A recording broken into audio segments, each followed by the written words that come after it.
So, hi guys, welcome to my channel. Hi guys, welcome to my channel. My name's Melody, or it's your girl Melody. I don't even remember what my intro is for real. But today's topic is going to be on my relationship with my mother. We're going to talk about mother wounds a little bit, and I'm going to try to keep it concise. Um, but yeah, I kind of already talked about some things already with my mom. Mm. All right, sorry, I got distracted. So yeah, I did like a video talking about roommates, and I might redo that video because I feel like it could have been done better. It could have been talked about better. And now that I'm not living with those roommates that I did talk about in the video, I feel like maybe I can talk about it again and not feel, I don't know. But yeah, I kind of touched briefly on living with my mom in that video because I feel like it made sense to the video since she was technically one of my roommates when you think about it. But I'm just gonna kind of re-talk about everything here. So, hi again, my name's Melody. I am a Gemini sun with a Scorpio moon who was raised by a Gemini sun mother with a Sagittarius moon, and I feel like that definitely played a part in why me and my mom just don't really click or understand each other. Like we just come from different places emotionally.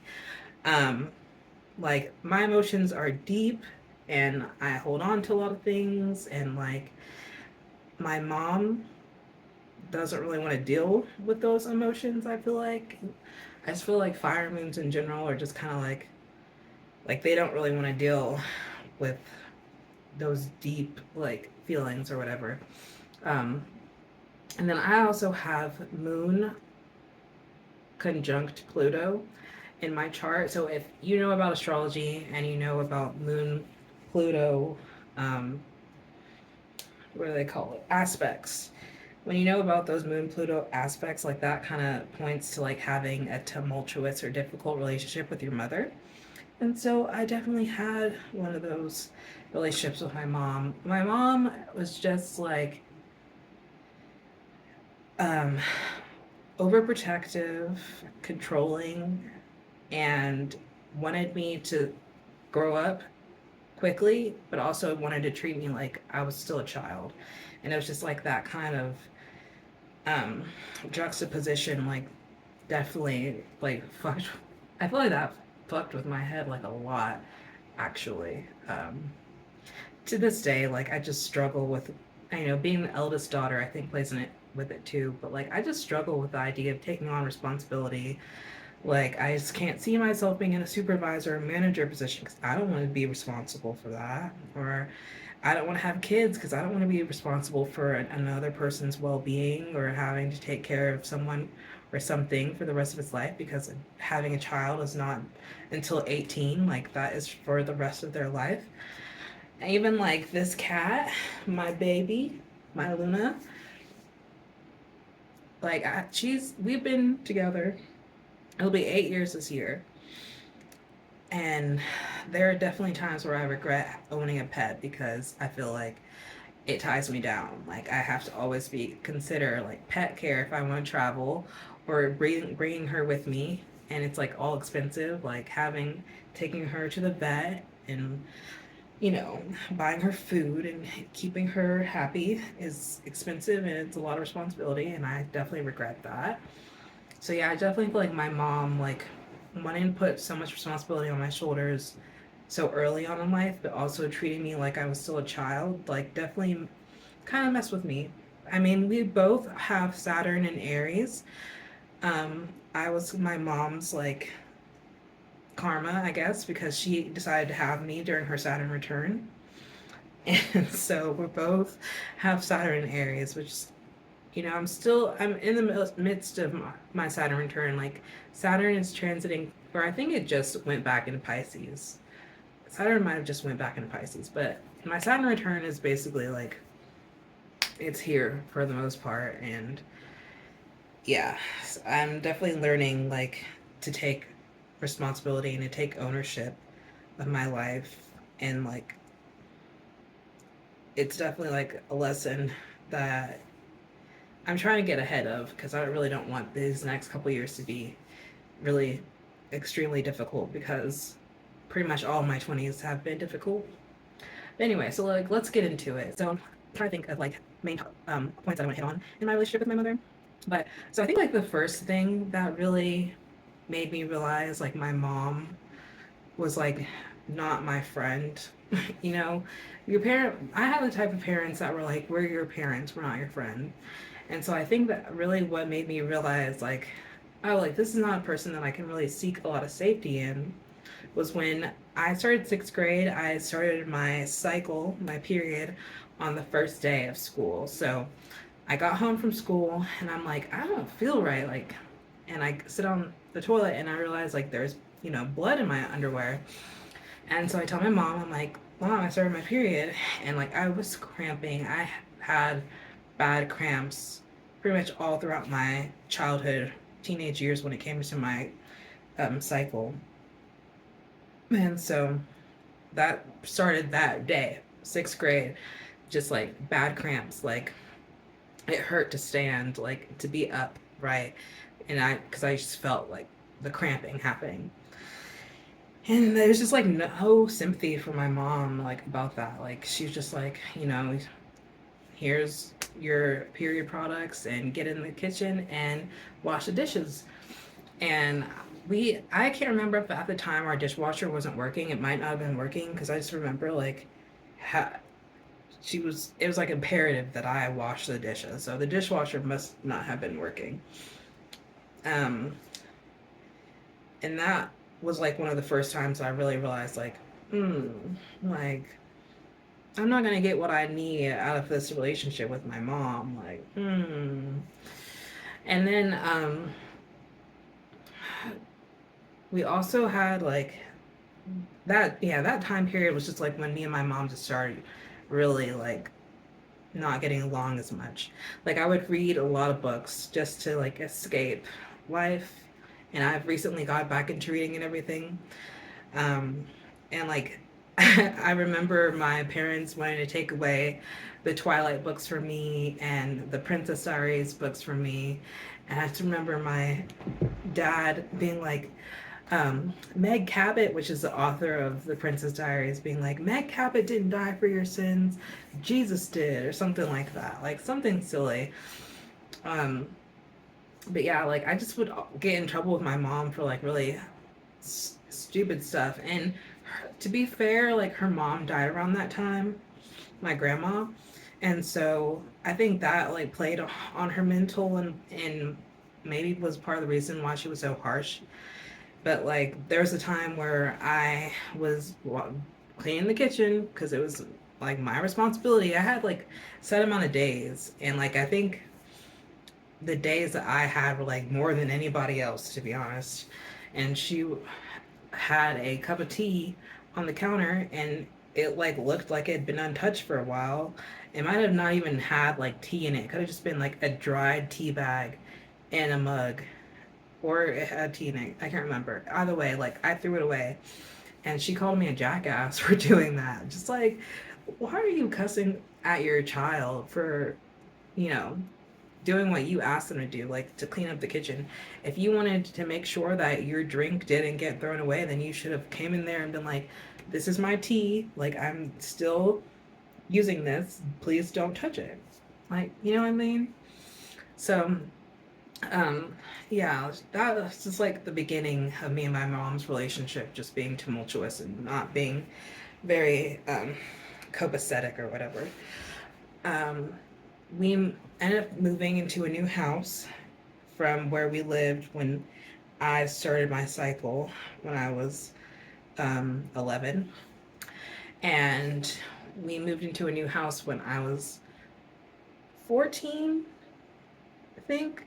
I know it was 2011. So yeah, I think I was 14.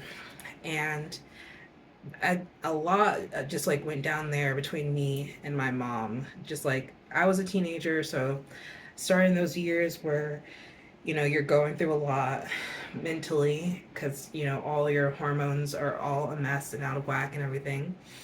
And my mom just did not have a lot of empathy or understanding for myself and my emotions. Like I said before, like I'm Scorpio moon, so like I feel things very deeply, like very intensely.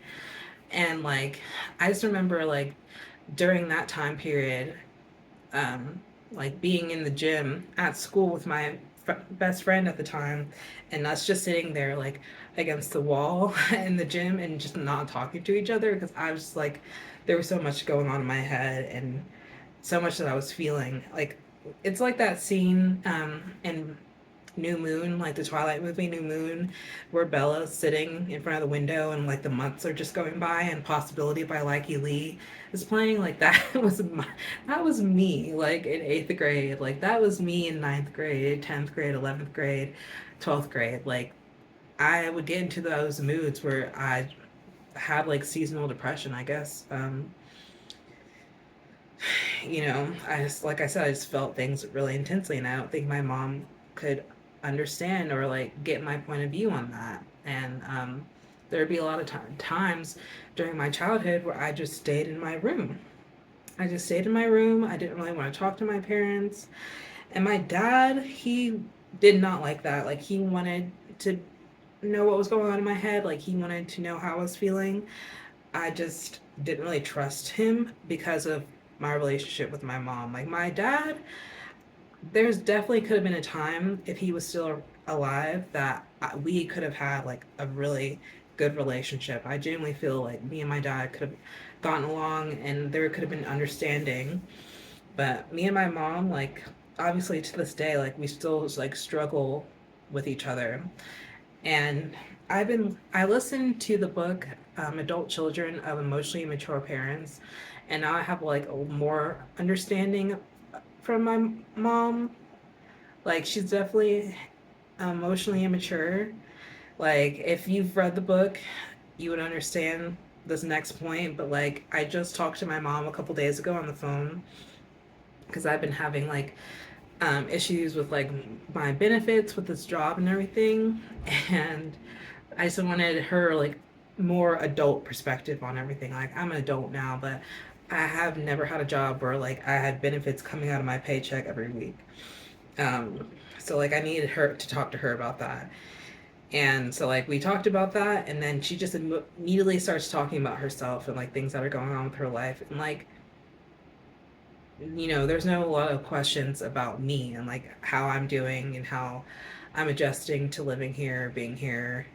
It's just like immediately starts talking about herself, and then all right, talk to you later. Like yeah, just if you've listened to that book or read it, then you get it. But yeah, me and my dad definitely could have had a good relationship if he was still alive, but unfortunately he's not. So um yeah, so with me moving into that new house, being a teenager and everything, there would just be times that me and my mom would just get into it for no reason. Like I would have an attitude, probably, because, like, I don't know, I have a Virgo Mars, and now that I have taken care of a child that has a Virgo Mars, and I can see, like, the passive aggressive, like, attitude that he's had towards his parents, I know I was like that at times, like, for sure. Like, I'd just be irritable, and so, like I would say something out the side of my mouth that didn't sound too pleasant. But the difference between me and that kid that I used to take care of, his parents were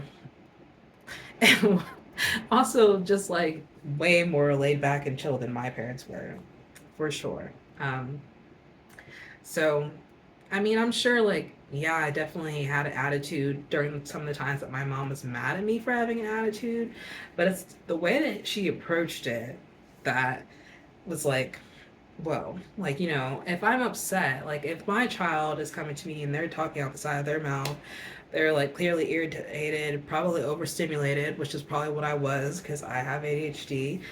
Um, I'd be like, whoa, like, are you okay? Like, is there something that I can help you with? Because, like, it seems like you're not feeling well, like, you're not in a good place right now. You know, I try to come to it from that point of view, but, like, that was not the case with my mom. And so there'd be times where we get into arguments and stuff where she would, you know, have an attitude with me because I had an attitude. Or even there'd be times where my attitude was because of her attitude, but because I got an attitude because of her attitude, then, you know, there's no understanding for why I'm upset. Which I'm upset because you're upset. And also, like, a thing about my childhood is that my dad was chronically ill. Like, he had kidney failure, he had to have a triple bypass on his heart. Like, he had a lot of issues with his health. And I'm sure that stressed my mom out as well. But again, like, these were things that I couldn't help as a child. So, some sympathy towards me would have been definitely appreciated. But to speak on like some of the things that happened that I can remember right now about my childhood, like one of the memories that I have is when I was a kid, and this is kind of going back like before I was a teenager. Me and my sister, my mom had taken my sister and me to the park, and we both had different snacks. I had goldfish, and she had pretzels, or it was the other way around. I had pretzels and she had goldfish. Either way, like my sister had taken my snack or whatever, and so she had both snacks, and she wasn't sharing or something like that.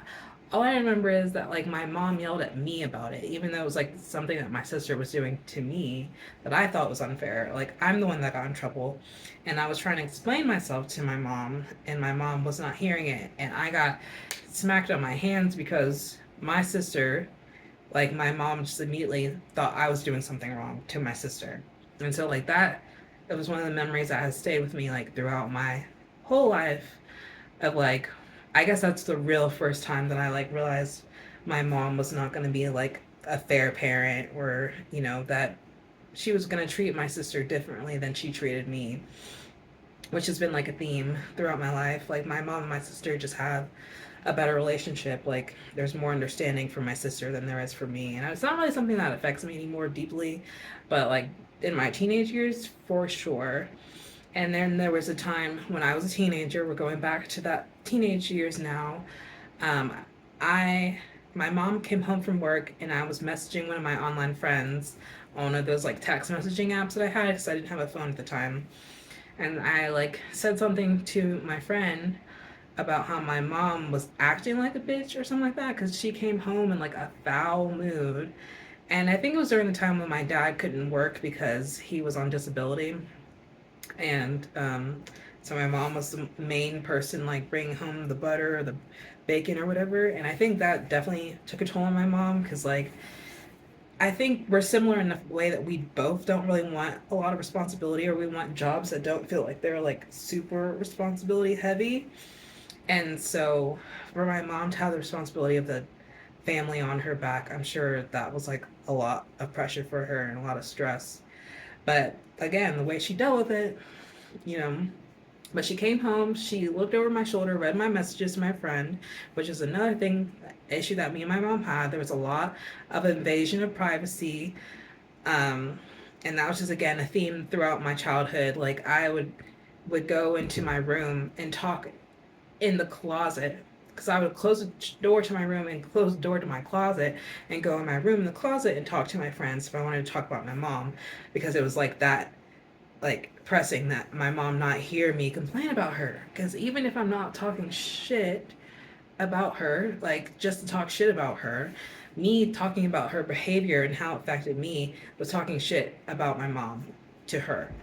And that was a problem. And kids should be respectful. Like my was raised by God fearing parents, so like I should have been God fearing as a child and respect my parents no matter what, even if I felt disrespected by them or felt like they didn't treat me right. Like it doesn't matter. Like I should be respectful towards my mom and my dad. And so like me complaining to my friends about my mom's behavior was a no-no, and I got in trouble for that a lot. That was the main reason that me and my mom got into it over my childhood, was because she would do something that I thought was unfair, or act a way towards me that felt unfair. I would complain about it because I have to complain. Like, I have to complain. And she did not like that at all. So, like, she overheard me talking to my friend on the phone one time, and she decided to take my door away from me because of that. So like I didn't have a door in my bedroom for like a minute because of that. I think I got my door back for my birthday. Like so yeah, those are some of the main memories that stick out to me. Um I think when I called my mom a bitch to my friend when I was texting my friend, I think either I got my iPod, because it was a fourth gen iPod at the time that I was messaging on. I think I got my iPod taken away for that. So yeah, those are some of the things that happened. And then um, when I was a teenager, I wanted to do band. I wanted to do color guard, and this was like 10th grade. And I tried out for color guard. I made it, but I couldn't go through with it because I didn't have the money to be on color guard. Like my parents wouldn't pay for it, and they were like, "If you want to do this next year, you're gonna have to pay for it yourself." So I got my first job at 16, working at Jack's. It's a fast food place, a burger place, and I worked all summer, saved all my money so that I could do color guard in high school, just for my sister to enter high school, want to do band, and my parents to turn around and just pay for band.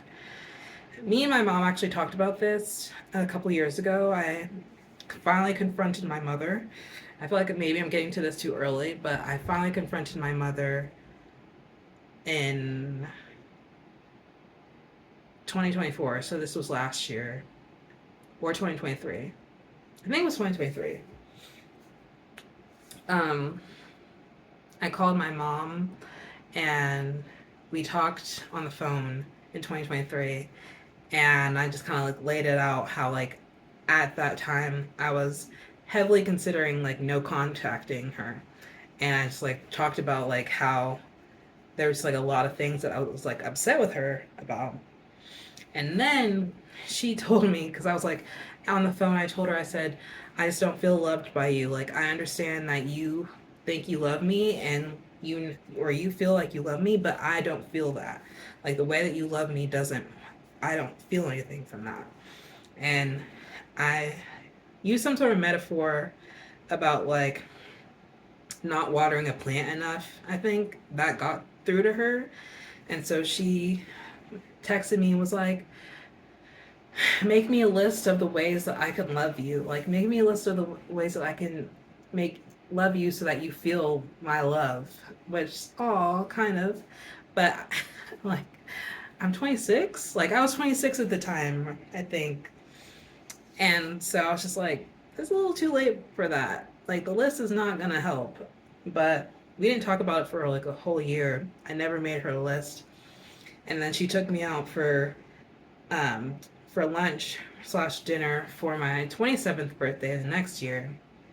And I just told her then that I just decided to forgive her about everything.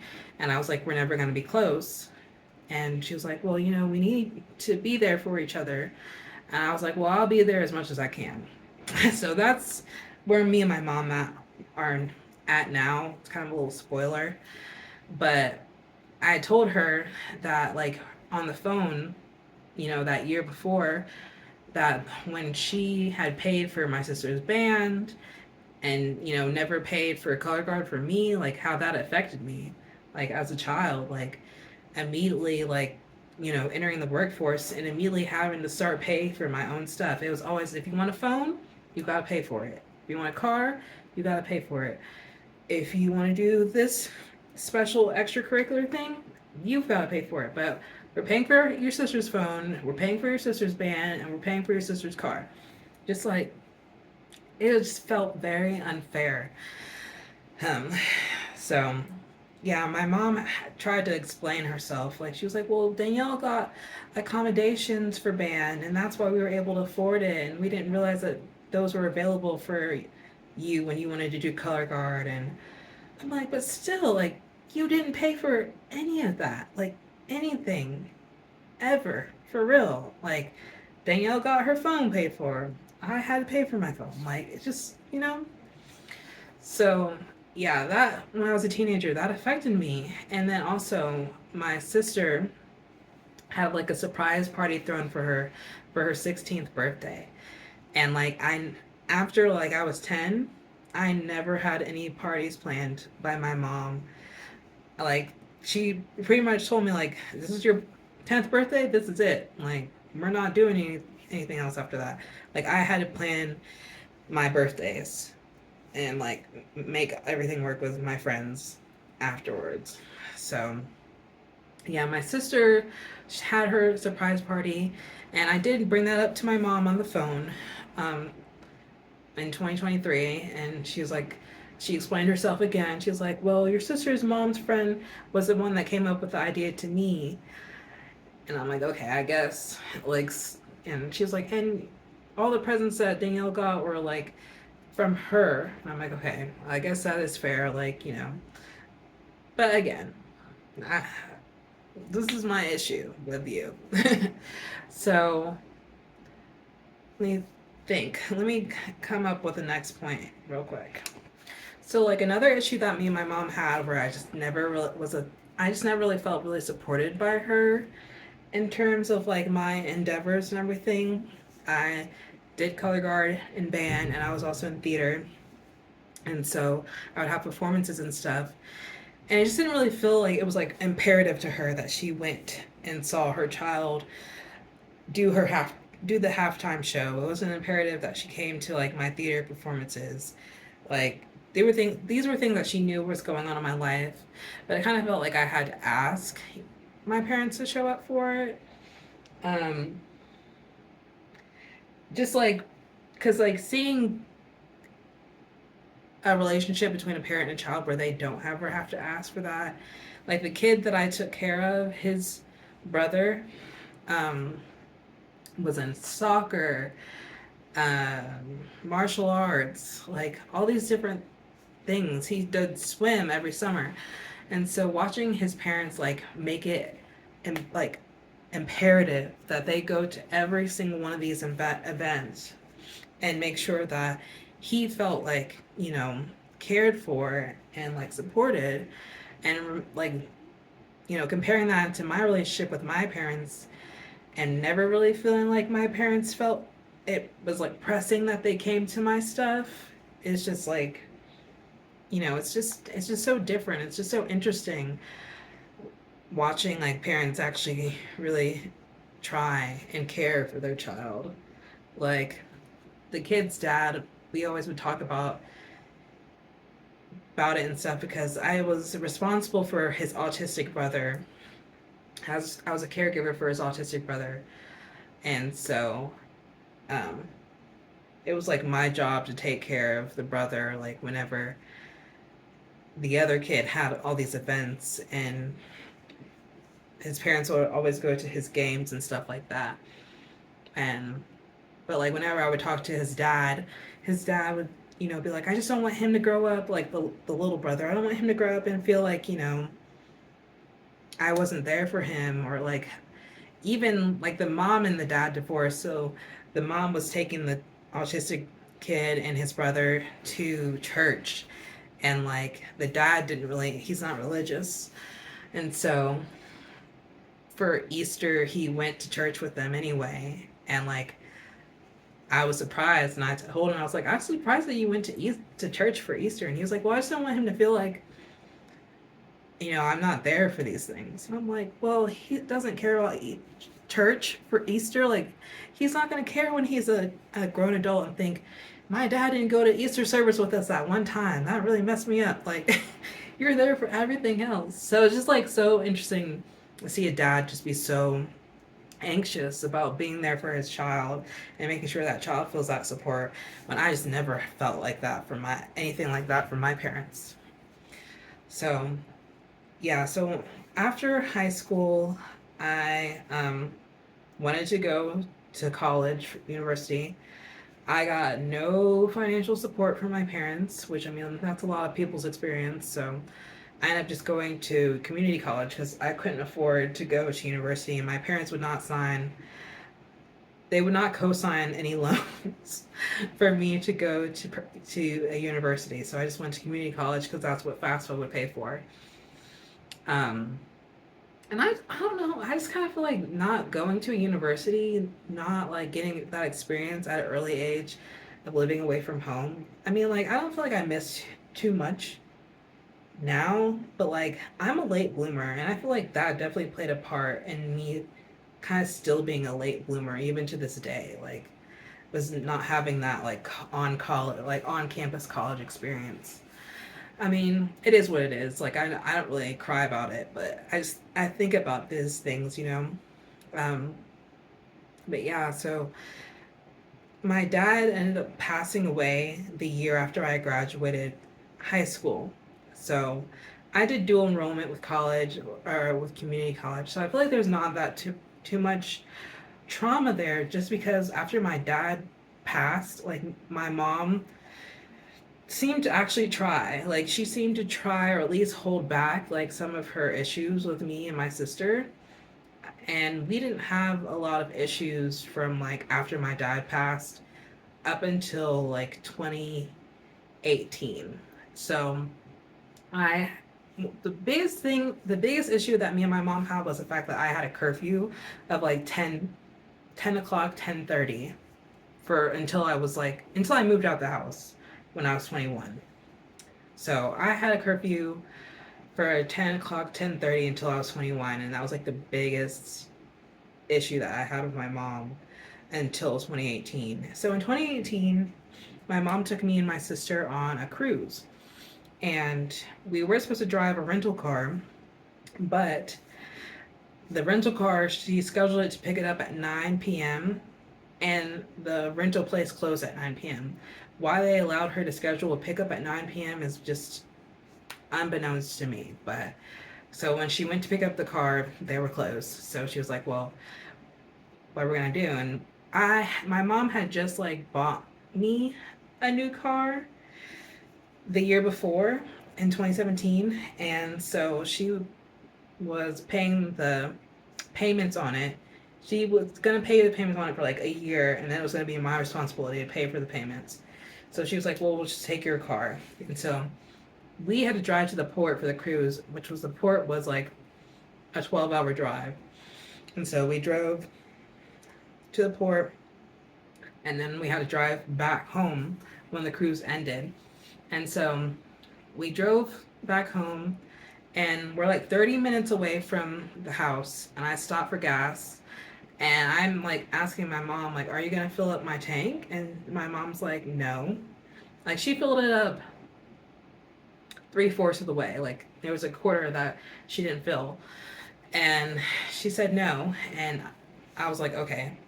And I realized that I was going to be hungry like when we got home, so there was a pizza place on the way. Like literally, you drive past the pizza place to get to our house. So I was like, okay, I'm gonna like order a pizza, and we'll pick it up on the way. And I'm the one driving. Like I had driven for a half. We split it up, so my mom drove 6 hours. I drove 6 hours.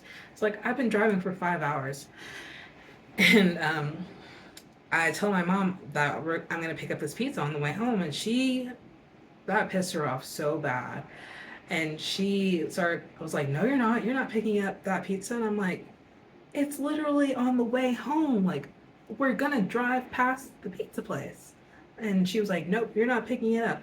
And she just like starts going at me for being selfish and not considering her and Danielle and asking them if they want to order food at this place. And I'm like, well, in my mind at the time, I'm just thinking like, you're responsible for yourself. If you know you're going to be hungry like on the way home, you would need a plan for that too. And I'm like, I guess like that's kind of something that you instilled in me to like be responsible for myself and like my needs. And I know I'm going to be hungry on the way home, so I'm going to stop and get food on the way home. If you knew you wanted to stop and get something on the way home, you should have communicated that to me, and we could have planned for that. But yeah, so like literally as we're driving, about to drive past the pizza place, she's like, "Okay, Melanie, just go ahead and get your food." And I'm like, "Well, no, now I'm going to take you all the way home and then turn around and get my food because now I don't want to deal with it." So we argued about that. I just took them home, dropped them off, turned around and got my pizza and went back home. And so the next morning she comes into my room early in the morning, and she's like, "You're going to have to pay for your registration to register your car this year. And that was her promise to me when we decided to take my vehicle to Florida, was that she would pay for my registration for my car, because that was like, instead of her, since she wasn't going to be driving the rental car and she was going to be driving my car and putting the mileage on it, she'd pay for the registration. But all because I decided to order a pizza that was literally on the way home to pick up. I'm now a selfish bitch, and she's not paying for my registration. And with my car being new, my registration was like $200 something, which at the time was like a full paycheck for me. Cause like I was working part-time at a retail place and I was maybe getting like 12 to 15 hours a week. So maybe 20 at the max. Like, yeah, that was a full check for registration. And so that was like the beginning of me and my mom having issues again. And then a week or two later, she sits me and my sister down on the couch and she's like, oh, by the way, my friend from Maryland is moving down here and she's going to be my roommate. We have a 3-bedroom house, so whose room is she going to be sleeping in? So I'm like, I guess you're expecting me or Danielle to give up our room. And she's like, yeah, pretty much. I'm like, okay, so where am I going to sleep? Because I know she's not going to make my sister give up her room. And she's like, well, you can sleep on the couch in the living room. I'm like, so, okay, now I'm not going to have any privacy. Like, that's already an issue with us. It's like, you look over my shoulder and read my messages.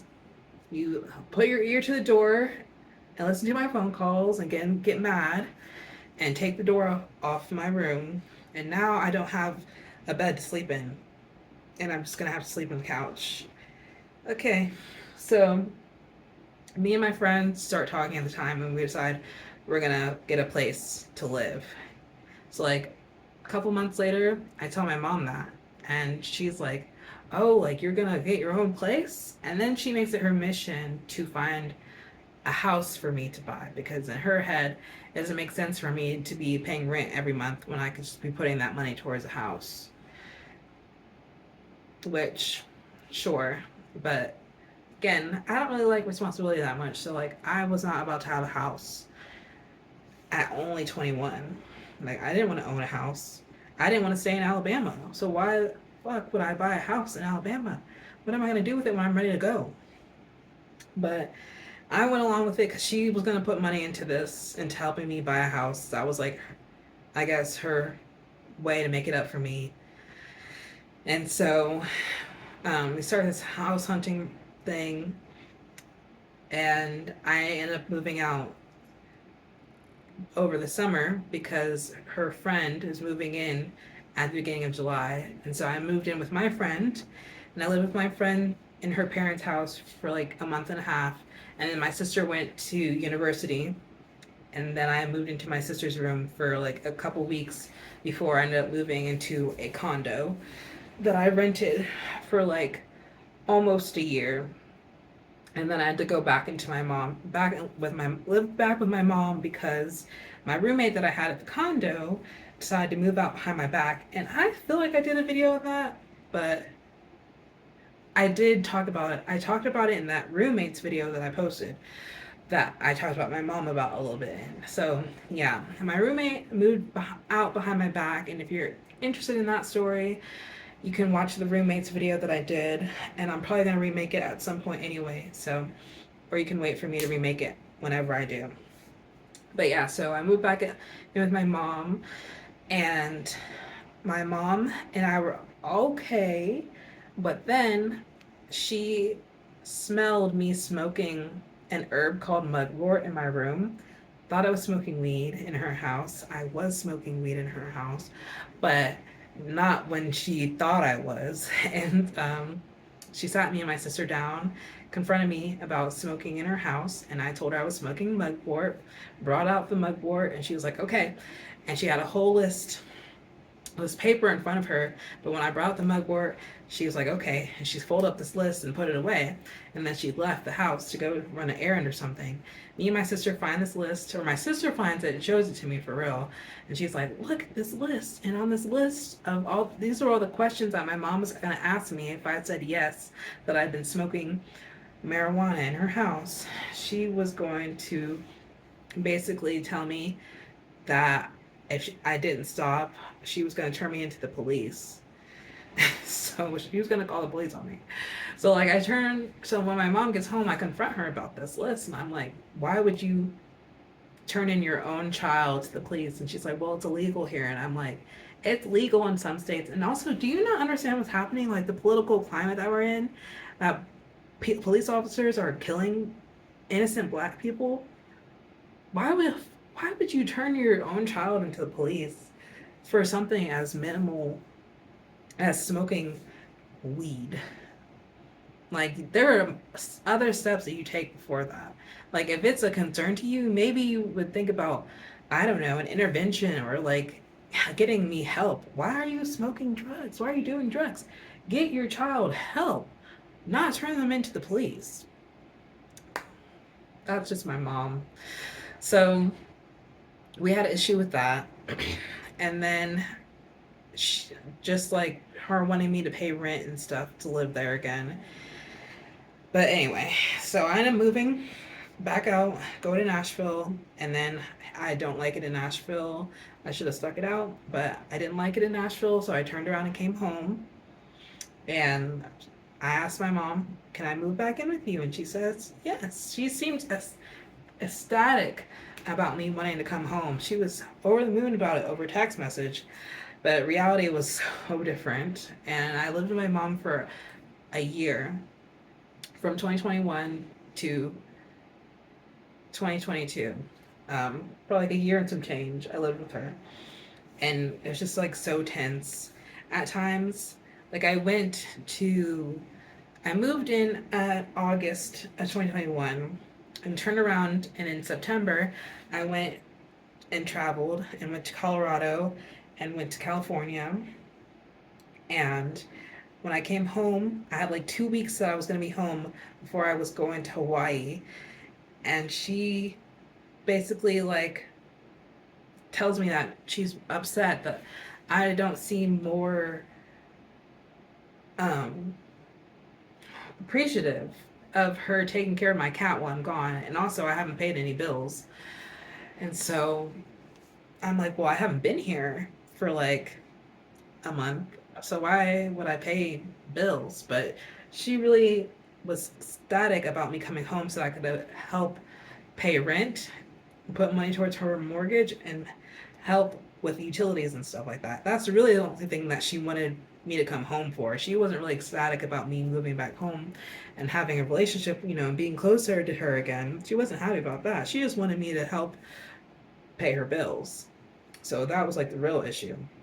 And so she like was passive aggressive about the fact that I wasn't contributing. So I started contributing towards the bills, and it seems like we're fine. And then she starts, we don't really have any issues for real. Like I just kind of try to keep out the way. Like I help clean as much as I think I'm helping. And I just try to stay in my room and stay out of her way. That's just kind of what I had learned from being a child, was just like to stay out of her way, try to be pleasant, don't talk back, so I can just like keep from having an issue with her. And so that's what I thought I'm doing. And then 2022, the first day of November, so November 1st, 2022, she comes to me, or a couple weeks before actually, she comes to me and my sister, and she sits us down. She's like, I want to have a meeting. And she's like, at the beginning of 2023, I want you and Danielle to start paying rent to live here. And I'm like, okay, that's fine. I mean, I'll pay rent. It's fine. I just don't want an issue. And she's like, okay, cool. November 1st, she comes to me and she's like, here's your lease. And I'm like, okay. And I'm thinking, well, I don't have to start paying rent till January 1st, so I don't have to sign this right now. And I just kind of leave it there. And she comes in my room later on and she's like, "You didn't sign your lease." And I'm like, "Well, it doesn't start till January, so I thought I had some time to sign it. I just didn't feel like signing it. I kind of just wanted to wait and, give it some time." And she's like, "Oh, no, you need to sign this, like, now." And I'm like, "Well, why can't I wait to sign it? Like, I just want to give it a few days." And she's like, "What's there to think about? Like, just sign it." And I'm like, I'm trying to not rush things and I'm trying to learn how to wait and not just immediately sign things, stuff like that. Like, that's what I'm trying to learn. And she's like, "I understand that you're trying to learn that, but like, you can't do that with this situation. You need to sign this." And that just leads to us having a whole full blown argument. I'm talking like this, and her voice is getting higher and higher. And she just starts telling me like how I don't do anything, I don't clean, I don't sweep the porch. Like, she wants the porch swept, she wants the kitchen swept more, she wants this done and that done, and I don't do anything. And just like all these things that she never had told me were an issue over the like year and a half that I had lived there were like all suddenly an issue just because I didn't want to sign a piece of paper that very moment. And so I kind of held my ground on it, and she just kind of like stormed out of my room. And then the next day she wakes me up right before she goes to work, so it was like 7 in the morning, and she's like, "If you don't sign this by tonight," and she puts the paper down on my dresser, she's like, "You have to move out by Saturday." And it's like a Tuesday. She's like, "You have to move out by Saturday and I'll help you pack."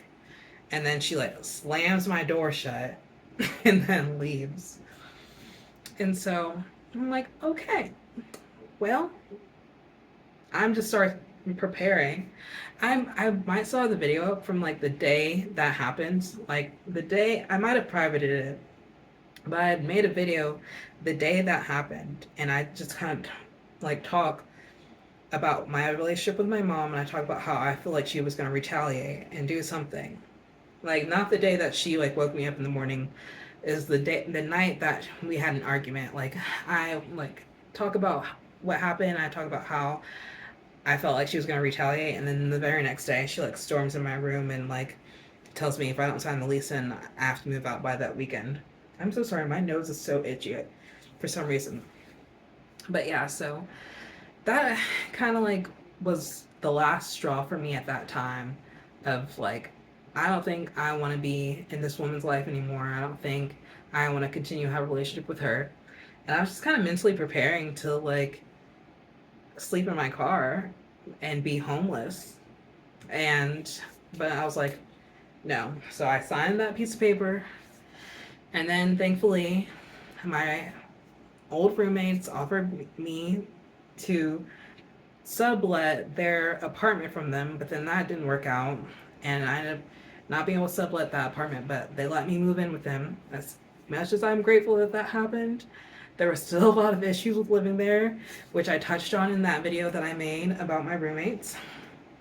But yeah, when my mom threatened to kick me out over something as simple as signing a piece of paper for to say that I was gonna owe her rent that did not start until 2 months later, that just kind of like was like an eye opener for me at the time. Like I said, I didn't really want to have a relationship with her, and I had carried that for like how many months is that? Like 8 months, 7 months, until I confronted her on the phone and told her like how I didn't feel loved by her and how I was considering not going no contact with her, or having very limited contact with her. And yeah, I just kind of lived in this space for like a lot of 2023 where there was just like a lot of grief and sadness around the relationship that I had with my mom. And now I kind of had to come to terms and like really process the fact that I was never going to have the relationship with my mom that I wished that I had. Like, for all of my 20s up until that time period, I really thought at some point me and my mom could have a good relationship. That I would have that relationship where I could call her and we could just talk and, shoot the shit. or I want to go and visit her and spend time with her. But no, I'm never going to have that relationship with her. And, when you have like issues with your mom, it really, really makes it hard to trust other people and to cultivate other relationships. And at least in my experience, it's made it so hard to cultivate healthy, the idea of having a healthy romantic relationship. I've become so accustomed to solitude and being by myself. And that's like something that I'm struggling with here, moving here. Like, I don't have anyone here. Like, it's really up to me to make new friends and cultivate new relationships. And here is like where I live now because I moved out of Alabama and I live in Arizona now. Yeah, I'm really trying to cultivate relationships and not be by myself anymore. Um, but there's just like struggle within that too. Like, I just don't trust people very easily. I'm very suspicious of everyone and their intentions, which I feel like I have the right to be with all the shit that has happened throughout my life. But like, I shouldn't stay that way if I want to meet the right people. But yeah, that relationship with my mom did not help. And so, like I said, I called her and I told her like everything, and she apologized. Kind of, she had a lot of excuses for her behavior. She defended herself a lot, but I mean, she somewhat apologized. And then, like I said, she took me out for lunch for my birthday. It was dinner, really. It was like 4 p.m. dinner, lunch dinner. Um, and we talked, and I again told her, like, I forgive you, but like, I just accepted that we're never going to be close. And she cried about that. It was tough to sit there and watch her cry about it, but I felt a lot of sense of peace since then about where we're at. And it's tough because like my sister just moved too. Like, I moved at the end of last month, and my sister literally just got to her new destination where she's living now. She just got there today when I'm filming this. And my mom, like, we're both like a day away from my mom driving wise. So it's tough to think about her being by herself where she's at now because she ended up getting divorced this year. She had met a new man in 2021 and kind of like pushed me and my sister out. And that definitely contributed to her being like, if you don't pay rent or you don't sign this lease, I'm kicking you out. Her relationship with that man definitely played a part in that happening. But at the same time, now she don't have that man anymore. And I think that definitely weighs on her mind, like how she treated me and how she didn't reap like what she thought she was going to get out of that relationship. And it was kind of like at the expense of her relationship with me. I think that has weighed on her. Just because like with her whole ending of her marriage, there we talked about it very infrequently. Like, she told my sister more, and I got most of my knowledge from my sister than from my mom. But when she finally told me like what was going on and that she was not happy in her marriage, it seemed to seem like she had a lot of shame around that and kind of felt like I was going to judge her or be critical. And I'm like, in what world have I ever been hyper critical of you and like the choices that you've made to where you felt like you couldn't confide in me about the issues you were having in your marriage? And like, I'm like, no, that's just guilt for how you treated me. That's why you didn't really want to tell me that things were going awry in your marriage, that you like basically sacrificed our relationship for. But yeah, it is what it is. I'm not having children. I'm breaking the cycle. My sister, from what I know, is not having children. But I literally got my tubes removed this year Praise the Lord. So there's no kids coming out this body, and I'm breaking the cycle of generational trauma. It ends here. It ends with me.